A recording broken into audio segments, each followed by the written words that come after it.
મુખ્યમંત્રી નિવાસ સ્થાને બધા જ મંત્રીઓની બેઠક મળી અને બધા જ મંત્રીઓ પાસેથી રાજીનામા લઈ લેવામાં આવ્યા હતા। હાઈકમાન્ડના નિર્ણયની માહિતી પણ આપવામાં આવી હતી અને આ બેઠક પૂર્ણ થઈ ચૂકી છે। મારી સાથે મારા સહયોગી મનીષ લાઈવ જોડાયા છે। મનીષ, મુખ્યમંત્રીના નિવાસ સ્થાને બેઠક મળી, સ્વાભાવિક છે કે આ એક સહજ પ્રક્રિયા છે। આપણે જાણીએ છીએ કે વિસ્તરણ થતું હોય એ પહેલા રાજીનામાના દોર શરૂ થતા હોય, રાજીનામું લેવામાં આવે, મુખ્યમંત્રી સિવાય બધાના રાજીનામા લઈ લેવામાં આવ્યા છે। સવાલ હવે એ છે કે આની પાછળ હવે જે નવા ચહેરાઓ આવશે, આવતીકાલે 12 વાગીને 39 મિનિટે વિજય મુહૂર્તમાં જે શપથ ગ્રહણ કરશે, એમાં કોનો સમાવેશ થઈ શકે છે, કોની બાદબાકી, કોની એન્ટ્રી અને સૌથી રસપ્રદ કોની રીએન્ટ્રી અને શા માટે? બિલકુલ નુપુર, જે પ્રકારે રાજીનામાની જે વાત છે, જેમ સૌથી મહત્વપૂર્ણ અને રસપ્રદ વાત અહીંયા નુપુર એ છે કે રાજીનામા લેવા એ કોઈ મોટી વાત નથી, પરંતુ તમામ મંત્રીઓના રાજીનામા લેવા, મુખ્યમંત્રીને બાદ કરતા આખું મંત્રીમંડળ જ્યારે રાજીનામું આપે છે તો એ સસ્પેન્સ વધારે મજબૂતાઈથી બહાર આવે છે, કારણ કે હવે જે થવાનું છે એના પર સૌની નજર રહેશે।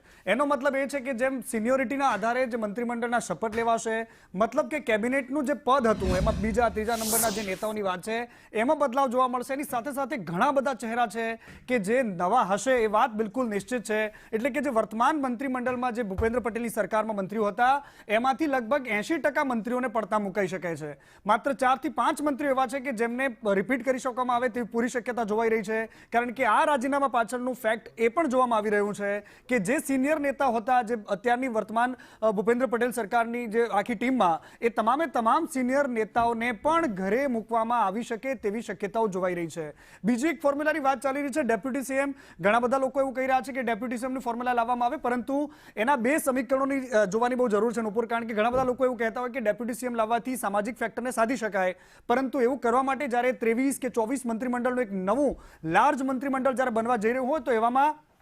ડેપ્યુટી સીએમનો ફોર્મ્યુલા એ મુખ્યમંત્રીના પાવરને ઓછો કરનારો સાબિત થાય, જેનાથી રાજનીતિક ગલિયારામાં એક બીજો પણ મેસેજ જાય છે। ભલે એ સામાજિક ફેક્ટર સાધવા માટે પરફેક્ટ મેથેમેટિક્સ ગણાતું હોય, પરંતુ એના મેસેજ બીજા પણ જતા હોય છે। એવામાં સમાજ કયા છે, કયા મુદ્દાઓ છે, કયા વર્તમાન સમયમાં એવા પડકારો છે કે જેને સાધવા માટે કયા ચહેરાની જરૂર છે કે જેને યોગ્ય જગ્યા રાખવામાં આવતા ભાજપની જે નવી 2 વર્ષ માટેની જે સરકાર બનવા જઈ રહી છે એમાં એ પડકારો બહુ હળવાશથી, એકદમ આરામથી એને સામનો કરી શકાય। કારણ કે 27ની ચૂંટણી માટે ભારતીય જનતા પાર્ટી માટે નવા અધ્યક્ષ, એની સાથે સાથે નવા ચહેરાઓ વચ્ચે સરકારનું જે લોકો વચ્ચે જવાનું અને સામાન્ય માણસમાં જે પકડ બનાવવાનું, જે અધિકારી રાજની જે ચાલતી એક મોટી ભ્રમણા છે, અથવા તો જે વાસ્તવિકતા જેને લોકો કહી રહ્યા છે, અથવા તો કેટલાક એન્ટી ઇન્કમ્બન્સીના ફેક્ટરો જે ગુજરાતમાં ઊભા થયા છે, એને કેવી રીતે કાઉન્ટર કરવા, એવા એક ચહેરાની નિયુક્તિ પાછળ આપણને એ પણ ખબર છે કે જ્યારે પહેલી મુલાકાત જ્યારે પ્રધાનમંત્રી મોદી અને અમિત શાહ સાથે જ્યારે રાત્રે 11 વાગ્યા સુધી બેઠક ચાલી, લગભગ 5 કલાક સુધી બેઠક, અને એ બેઠક કઈ રહી હતી દિલ્હી દરબારમાં, જ્યારે મુખ્યમંત્રી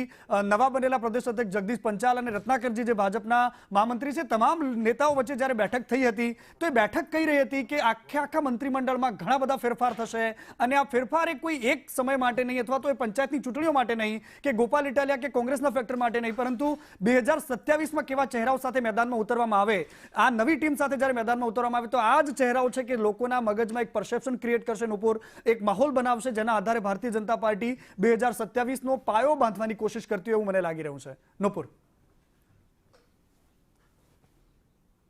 બિલકુલ, એટલે સમીકરણો સાધવામાં આવશે, પણ એની સાથે સાથે જે વિસાવદરમાં થયું એ પણ કદાચ આમાં ધ્યાનમાં લેવામાં આવ્યું હોય, કારણ કે એક મોટો ફટકો ભારતીય જનતા પાર્ટી માટે હતો। દક્ષિણ ગુજરાતમાં ચૈતર વસાવા ફેક્ટર પણ એક મોટું ફેક્ટર છે, અને એની સાથે સાથે આદિવાસીઓનું દિલ જીતવાના પ્રયત્નો પણ કરવામાં આવશે। ઘણા બધા આવા ફેક્ટર્સ છે